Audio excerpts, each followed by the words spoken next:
आज हम डिस्कस करने वाले हैं कि लॉन्ग टर्म डिविडेंड ग्रोथ क्या होती है स्टॉक मार्केट के अंदर। स्टॉक मार्केट के प्रोस्पेक्टिव से ये क्या चीज है जिसे हम कहते हैं लॉन्ग टर्म डिविडेंड ग्रोथ। ठीक हो गया जी।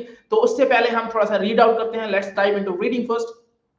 Alright, so long-term dividend growth in the stock market refers to the sustained and incremental increase in the dividends paid out to shareholders over an extended period. Dividends are portions of a company's earning distributed to shareholders as a reward for their investment. Here are the key aspects of long-term dividend growth. Number one, consistency. Companies that focus on long-term dividend growth aims to consistently increase their dividend payouts year over year. This demonstrates financial stability and a commitment to returning value to shareholders. Number two, financial health. Sustained dividend growth is typically indicative of a company's strong financial performance, including stable revenue streams, growing profits, and efficient cost management. Number three, investment confidence.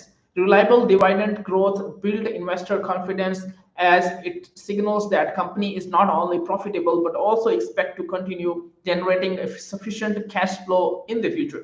Attractiveness. Stocks with the history of long-term dividend growth are attractive to income-focused investors such as retirees who seek regular and increasing income from their investments. So overall, long-term dividend growth is a key factor for many investors when evaluating the potential and stability of an investment in the stock market. ठीक हो गया जी। तो आपने देखा होगा कि ये क्या चीज है, हमने इसके बारे में डिस्कस किया कि what is long dividend growth. Stock market के प्रोस्पेक्टिव से आप देख सकते हैं कि ये एक किस्म की इन्वेस्टमेंट होती है।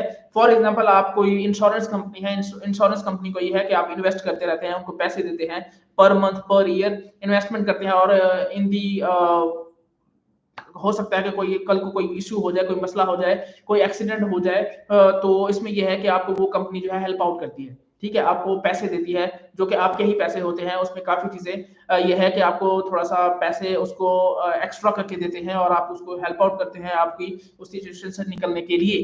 तो ये लॉन्ग टर्म डिविडेंड भी इसी तरह की चीज है कि शेयर होल्डर्स होते हैं इसके, और शेयर होल्डर्स में ये कंपनीज की जो अर्निंग होती है, कंपनी है उसकी अर्निंग जो है उसको डिवाइड किया जाता है, पोर्शंस के अंदर डिवाइड किया जाता है शेयर होल्डर्स के अंदर, और फिर उनको एक रिवार्ड दिया जाता है उनकी इन्वेस्टमेंट के लिए, क्योंकि एक कंपनी में उन्होंने इन्वेस्टमेंट की है। तो वो जो कंपनी है एज क्योंकि उन्होंने इन्वेस्टमेंट उस कंपनी के अंदर किया हुई है, तो शेयर होल्डर उस कंपनी के वो बन जाते हैं, और उसको रिवार्ड जो है इन्वेस्टमेंट के थ्रू उनको रिवार्ड दिया जाता है। तो ये इसकी चीजें होती है। इसके अंदर ये है कि कंसिस्टेंसी होती है, कंसिस्टेंट होता है ये कि एक जो कंपनी है कि लॉन्ग टर्म डिविडेंड ग्रोथ पे ज्यादा फोकस करते हैं। उनका मकसद ही यही होता है कि आपका जो पे आउट है ओवर और ईयर वो बढ़ता रहे। ठीक हो गया जी। तो ये इसके अंदर यह है कि काफी फाइनेंशियली बहुत स्टेबल हो जाता है बंदा। ये है कि शेयर होल्डर्स, एक तो होता है कि रिटर्निंग वैल्यू होती है शेयर होल्डर्स की, एक कमिटमेंट होती है।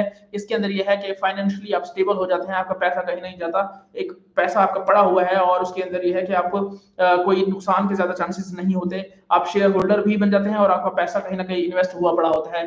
तो इसके अंदर कंसिस्टेंसी होती है, इसमें कंसिस्टेंसी जो है बहुत ज्यादा मैटर करती है। उसके बाद फाइनेंशियल हेल्थ की बात की जाए तो इसके अंदर है कि आपकी जो ग्रोथ होगी, जो डिविडेंड ग्रोथ होती है इसके अंदर बहुत ही ज्यादा बढ़ेगी।